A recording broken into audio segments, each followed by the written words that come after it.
everyone, thanks for joining me today on my channel. Today I'm going to share a card with you that I created using a background piece that I shared on Instagram a couple of weeks ago. I made a couple of backgrounds, one of which I've already used in a video not long ago, a couple of weeks ago maybe, but this one I thought looked quite mermaidy colours. I knew I wanted to use this stamp because I've had it in my stash for a while and I haven't used it, and I really wanted to get it onto a card. I got the stamp from the greeting farm, I think when I signed up to their newsletter, and they sent me a free Digi, but I know they have lots of stamps with mermaids, so I'm sure there's something that you could find similar. I have looked for this stamp or one similar, but I think it might be retired. But I'm sure, I think the Sparkle kit has a couple of mermaid type images in, which I really want, but I'm holding off buying for now, but I really want it. We'll see. Maybe you'll see it on a card soon, I don't know. But I hope you like this card. My colouring I struggled with a bit, but I've kept it in, as you'll hear. And I hope you like the video. Don't forget to give me a like, subscribe. I love to hear from you, so drop me a comment, and I hope you enjoy the card. Bye.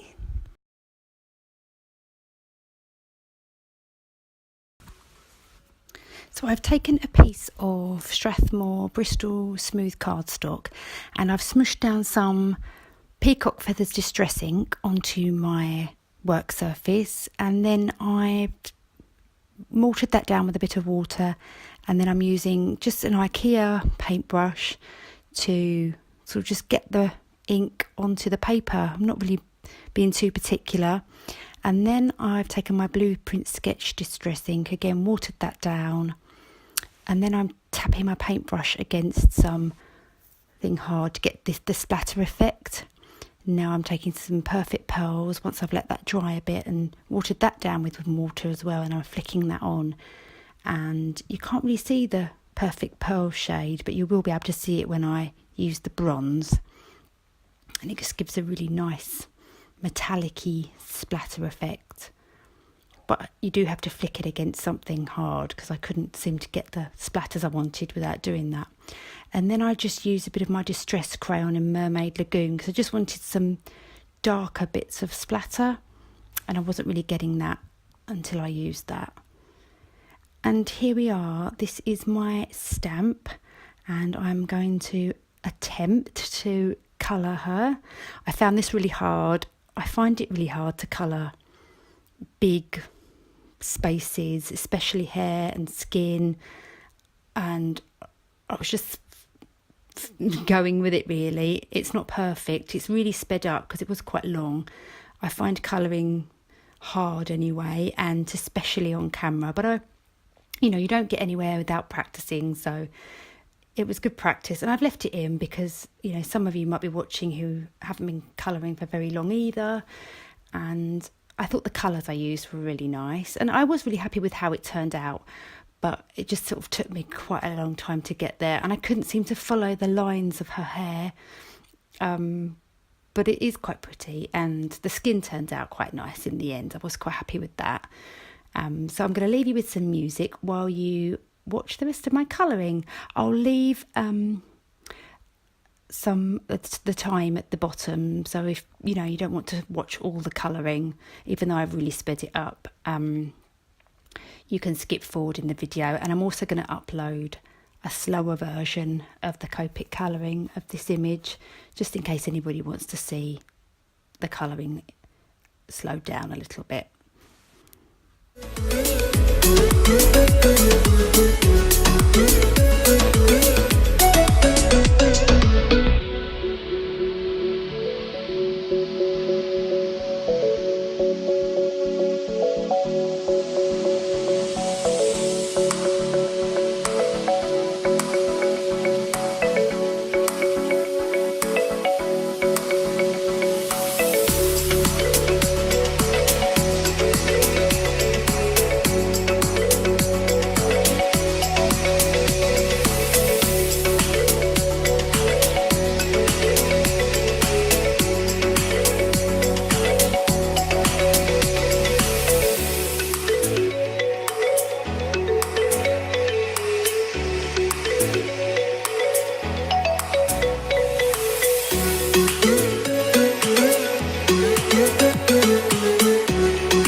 going to add a little bit of foil. I've put some little glue dots off screen onto her starfish, and then I leave that to go tacky for a couple of minutes, and I'm just pressing my foil on top.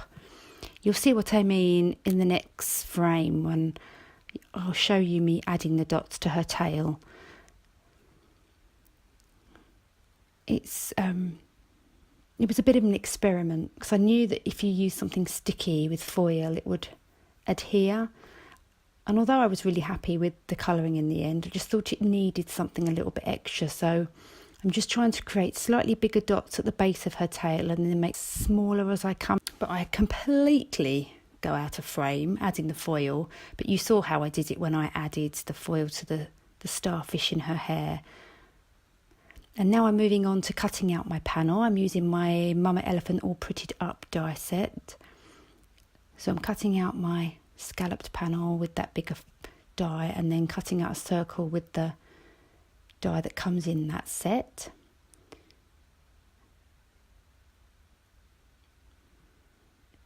I'm putting down some double-sided tape on the back of that so that I can make this into a shaker card. So here I'm just sort of measuring out my acetate and then cutting that out.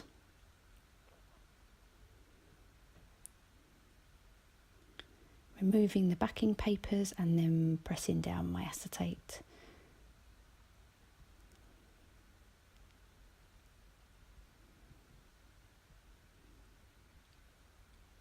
Now really I should have adhered my little back circle panel to my card base before I put the acetate on, but I didn't. So, and now I'm putting on my foam tape on the back. I'm trying to put a frame around that circle so that my shaky bits don't fall down to the bottom and no one can see them, because that has happened many times in the past to me. So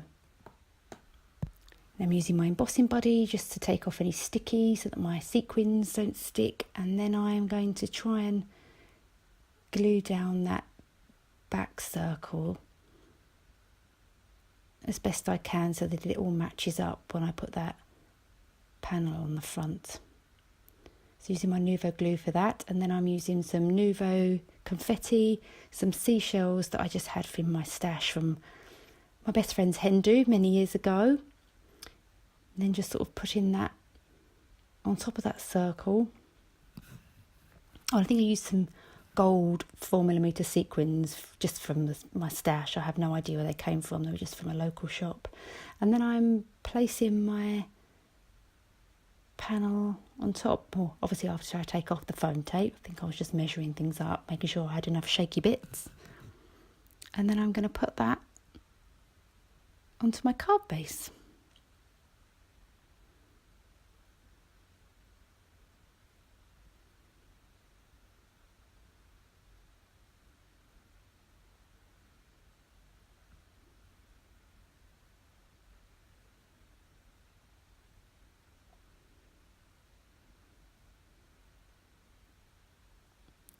And now I'm going to stick my Anya on, or my mermaid on.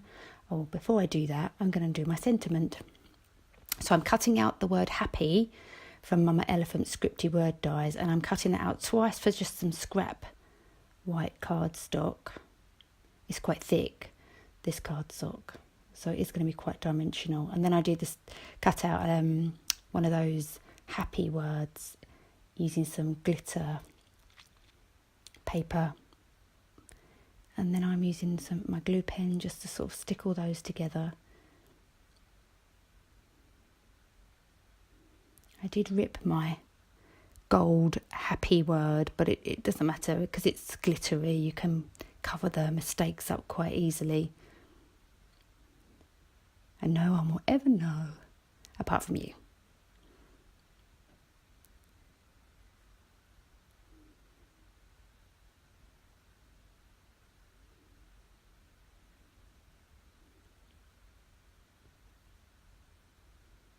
So it is a little bit fiddly, but once you sort of get part of the word down, the first couple of letters, I find it starts to get a little bit easier as you go along. Everything sort of seems to fall into place. And I like using my craft pick just to try and, especially with this glitter card, because it doesn't show the marks when you move it around, but I like doing that. And then I'm just popping my Y on the end, and then my happy word is done. So I leave that just to dry for a little bit, and then I'm going to use that to line up my birthday stamp. So this is from MFT Up in the Air stamp set. I use this birthday stamp a lot, but I just mask off the word happy because I obviously only want the word birthday, and use my VersaFine Onyx Black ink for that. And then I glue on my happy with my Nuvo Glue.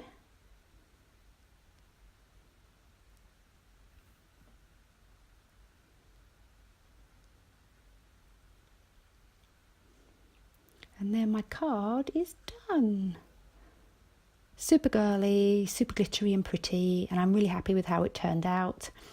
The card didn't go to plan, lots of things went wrong, out of frame, struggled with the colouring, but in the end I was really happy with it, and I'm glad that I did persevere with filming it, editing it and sharing it with you all. So I hope you enjoyed, and I look forward to sharing more cards with you soon. Thanks for watching. Bye.